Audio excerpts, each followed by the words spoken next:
तो नाजरीन, सावल यार पिया जो कि एक ज़बरदस्त ड्रामा होने वाला है, उसकी एपिसोड 6 में अभी तक आपने देखा कि अलियार अपनी तरफ से पूरी कोशिश कर रहा है कि वो किसी भी तरह पिया को अपनी मोहब्बत के जाल में फंसा ले। दूसरी तरफ पिया जो कि सावल के करीब होती जा रही है। इन दोनों की केमिस्ट्री बहुत ही मज़ेदार होने वाली है। एपिसोड 6 के एक सीन में जब पिया सावल को मिठाई देने आती है, तो जैसे ही वो सावल को मिठाई देने के लिए अंदर दाखिल होती है, तो अंदर सारे लड़के बैठे हुए होते हैं और सिगरेट पी रहे होते हैं। बहुत ज्यादा धुआं होता है, सावल खुद भी सिगरेट पी रहा होता है। ये सब देखकर पिया को बहुत अजीब लगता है और उस धुएं से तंग आकर वो अपना दुपट्टा मुंह के आगे रख के बाहर निकल जाती है। सावल डर जाता है, पहले हैरान होता है, फिर वो अपना सिगरेट बुझाकर बाहर आता है और कहता है, पिया जी आप कैसे आई? तो पिया कहती है, क्या मैं नहीं आ सकती? वो कहता है, नहीं बिल्कुल, आप कैसे आई? तो पिया कहती है, कम सिगरेटें पिया करें, कैंसर हो जाएगा। सावल घबरा के कहता है, जी लेकिन आप यहाँ क्या कर रही हैं? पिया कहती है, क्यों मैं नहीं आ सकती? सावल कहता है, जी बिल्कुल आ सकती हैं। तो पिया कहती है, जो बच्चे आपने ट्यूशन के लिए भिजवाए थे उनकी फीस आ गई है, तो मैंने सोचा आपको मिठाई देने आ जाऊं।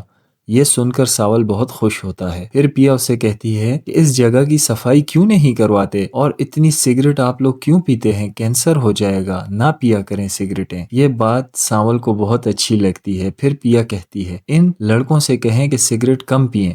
तो सावल अचानक गुस्से में जोर से आवाज देता है लड़कों पर, ओए सिगरेट बंद करो। वो सब डर के मारे फौरन सिगरेट बुझा देते हैं। फिर पिया उसे मिठाई देती है। सावल अपने दोस्त टीपू से कहता है, ये मिठाई लड़कों को दे दो।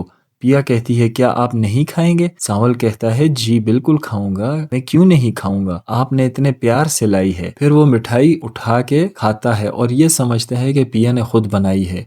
वो कहता है, बहुत मजेदार मिठाई है, आपने बहुत अच्छी बनाई है। उसका दोस्त मुस्कुराता है। पिया कहती है, ये मैंने नहीं बनाई, मैंने ये बाजार से मंगवाई है। तो सावल कहता है, ठीक है। फिर वो मिठाई नीचे रख देता है। पिया कहती है, मैं जा रही हूँ और सिगरेटें कम पीना, ख्याल रखना। सावल को ये बात बहुत अच्छी लगती है। उसका दोस्त भी बहुत खुश होता है। सावल और उसका दोस्त पिया को जाते हुए देखते हैं। फिर सावल गुस्से से दोस्त को कहता है, अंदर जाओ और सब में बांट दो। फिर वो पिया की तरफ देखता है और मुस्कुराता है। यूं ड्रामे में उन दोनों की केमिस्ट्री बहुत ही मजेदार होती जा रही है। एपिसोड 6 के एक और सीन में हम देखते हैं कि अलियार अपने पूरे प्रोटोकॉल के साथ अपनी गाड़ी में आता है ताकि पिया उससे इम्प्रेस हो जाए। वो आकर पूछता है, तुम्हारी दोस्त कहाँ है? पिया कहती है, वो चली गई, वरना वो आपकी सवारी का लाजमी इंतजार करती। ये सुनकर अलियार मुस्कुराता है और कहता है, चलें उसको छोड़ें, आए मैं आपको ड्रॉप कर देता हूँ। आप यहाँ किसका वेट कर रही हैं? पिया कहती है, मैं अपनी बस का वेट कर रही हूँ, मैं आपके साथ नहीं जा सकती। अलियार कहता है, आप मेरे साथ क्यों नहीं जा सकती? यह जवाब देती है, मेरे वालिदैन थोड़े गुस्से वाले हैं, अगर वो देख लेंगे कि मुझे एक लड़का ड्रॉप कर रहा है तो फौरन मेरा जहेज बनवाकर शादी करवा देंगे। ये सुनकर अलियार मुस्कुराता है और थोड़ा हैरान होकर कहता है, अब भी पाकिस्तान में ये सब होता है? पिया कहती है, जी हाँ, ये पाकिस्तान है, यहाँ यही सब होता है, इसलिए मैं आपके साथ नहीं जा सकती। अलियार कहता है, ठीक है। फिर वो अपनी गाड़ी में बैठता है, मगर उसकी नजरें मुसलसल पिया पर होती हैं। वो दिल ही दिल में पिया के बारे में सोचता है। दूसरी तरफ पिया भी उसकी तरफ देखती है और फिर बस में सवार हो जाती है। बस में बैठने के बाद वो अलियार के साथ गुजरे लम्हों को याद करती है, लेकिन मेरा ख्याल ये है कि पिया उसे पसंद नहीं करती। पिया के दिल में कहीं ना कहीं सावल के लिए एक नरम गोशा मौजूद है। तभी वो सावल की तरफ देखकर मुस्कुराती है और उससे बातें करने चली जाती है। अगली एपिसोड में हम देखेंगे कि पिया, अलियार और सावल की कहानी किस मोड़ तक जाती है। ड्रामे में आगे बहुत सा सस्पेंस और कई दिलचस्प ट्विस्ट आने वाले हैं। शुक्रिया।